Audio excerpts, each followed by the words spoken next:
رات کا سناٹا تھا، ہر طرف خاموشی چھائی ہوئی تھی۔ رشید اپنے بستر پر لیٹا ہوا تھا، مگر نیند اس کی آنکھوں سے کوسوں دور تھی۔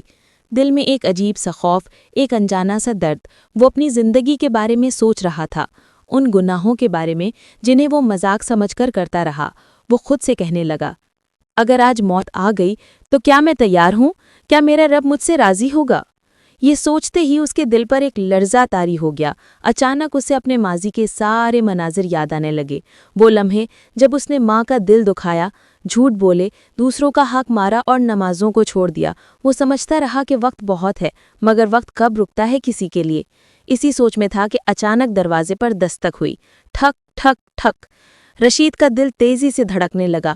وہ کانپتی ہوئی آواز میں بولا، کون ہے؟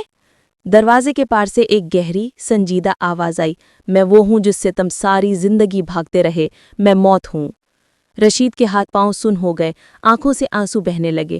وہ فوراً سجدے میں گر گیا اور روتے ہوئے بولا، یا اللہ، میں نے تجھے بھلا دیا تھا، مگر تو مجھے نہ بھلا، مجھے ایک موقع دے دے، میں تیری راہ پکڑ لوں گا، میں توبہ کر لوں گا۔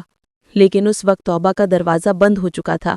روح بدن سے نکلنے لگی، چہرے پر خوف کے آثار تھے، مگر آنکھوں میں پچھتاوے کی جھلک۔ اور پھر ایک لمحہ آیا، خاموشی چھا گئی، اس کی روح نکل گئی۔ اس کے بستر کے قریب کھلی قرآن کی آیت جیسے جواب دے رہی تھی، اور اللہ توبہ کرنے والوں سے محبت کرتا ہے۔ سورۃ البقرہ 222۔ سبق: زندگی مختصر ہے، موت اچانک آتی ہے۔ آج اگر ہم سچے دل سے توبہ کر لیں تو اللہ ضرور معاف کر دیتا ہے۔